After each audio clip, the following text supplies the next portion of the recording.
Hello and welcome to the weekly market view from Capital Spreads. I have got Bill back. So Bill, how are you?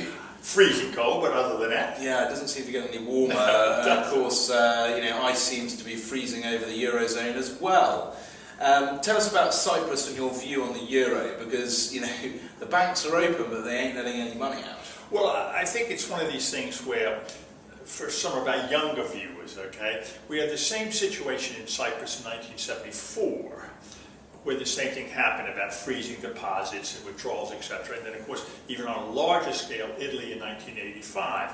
But the difference now is, in the previous times, both there was the National Bank of Cyprus and the National Bank of Italy. Now we're dealing with the European Central Bank. And I don't need to say any more than's already been said about the anger, the frustration about the people feeling that they were really let down by the European Union, European Central Bank, or whatever group you want to call it. Yeah, well, what sort of precedent does this set? I mean, if we see, say, Italy or Spain go to the wall, are they going to impose similar capital controls? Well, I mean, I think this was the key thing that most everybody was mentioning, at least here in the UK with a number of these talk shows, not financial talk shows, but general talk shows, how much concern it was about your own deposits, your own savings thing. And I mean, this is one of the things where, forget about good bank, bad bank, and prime mortgage lending. People have been depositing funds in any way, shape, or form in their local banks since, time immemorial. And I mean, this is one of the things that's got to be very disturbing. And I mean, you had one of the comments, I guess, from the Dutch finance minister saying, well, but he was misinterpreted. Could this be, and the new word is the template, as you just said, if there is contagion in Spain, Italy, or anywhere else. Yeah, well, that's the huge worry, isn't it? And so, what do you make of the whole euro? The euro dollar has been still, I would say, relatively resilient. Very much so. Well, I mean, Angus, as you know, from day one, many years ago, when the euro came out in 99 and went from 101 against the dollar down to about 82. I think that was the right direction. Maybe 82 was too low. I have not believed in the concept of the euro, the concept of the European Central Bank, etc., from day one. So this, to me, is verification, justification of the one size doesn't fit all. But I think one of the things that you just said, the euro to me is doing far better than I think it should be.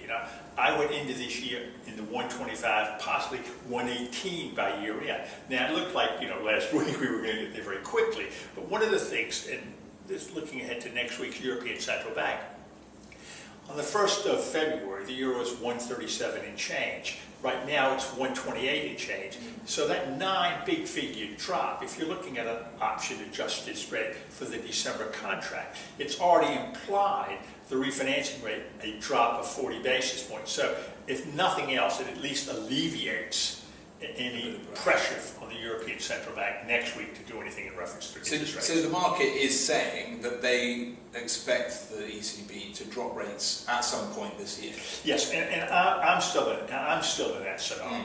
Okay. The question is, has the currency moved enough to justify the European Central Bank not dropping rates? Yeah. But my feeling is, I think we're okay in reference to no change April, May, and June. Okay. But as we know, we go to bed tonight, what's happening in Slovenia, in other places like that. Yeah, well, exactly. And of course, there's major events to come with the German elections later in this year. Exactly right. These new political sort of parties starting up. One of them is sort of, even more right-wing than the UK Independence Party here. And so anything like that could cause trouble for Merkel. We'll have to wait and see. And I think one of the things, as we've seen right now, I don't need to go over the rules and regulations about daily withdrawals and monthly withdrawals, but the thing I guess maybe that always scares me, when anything says it's temporary, there's nothing more permanent than something that's temporary. And I mean, if we can remember back to our good friends in Iceland, it was temporary there. Well, they're now in their 5th year of cash money controls for Icelandic banks. Yeah, exactly. So it's going to be a long time before we can take the cash out of Cyprus. So anyway, we've got the Easter weekend ahead. Gives us a bit of time to forget about the Eurozone.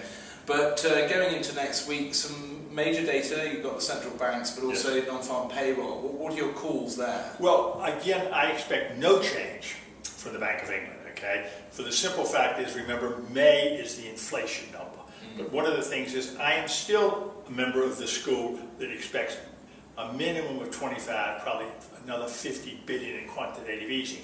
And again, what I'm looking at is like yesterday's current account deficit and exports. I mean, we've had the euro, we've had sterling drop, almost 10 big figures, and yet we're still not exporting anything, okay?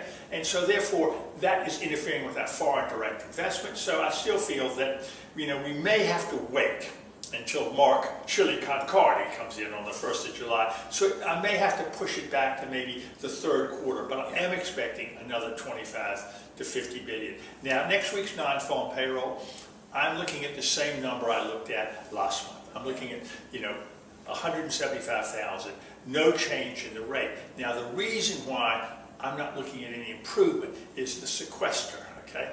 I don't care about the fiscal cliff or the sequester in reference to the debt ceiling, et cetera, but it does mean, whether it be the Defense Department, whether it be school teachers, whether it be government, this, that, and the other, and even Bernanke said we could lose anywhere from 500 to 750,000 jobs over the next, 12-ish months if this doesn't get resolved. And we had two of the Fed governors yesterday, one of which, who'd been a slight hawk, got very, very close to being a dove.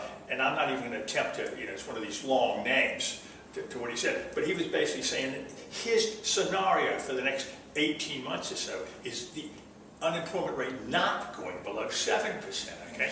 And we know that Bernanke's mentioned 6.5, and right now Fed fund futures are implying lower for longer, well into Q4 2015. 2015, so I think, we could see QE4 maybe. Yes. We'll see. Thanks a lot, Bill, Angus, and have a very good Easter. And you do the same. And let's pray that the Easter Bunny brings us some good news. Yeah, we're going to have to do a little prayer. Thanks very much.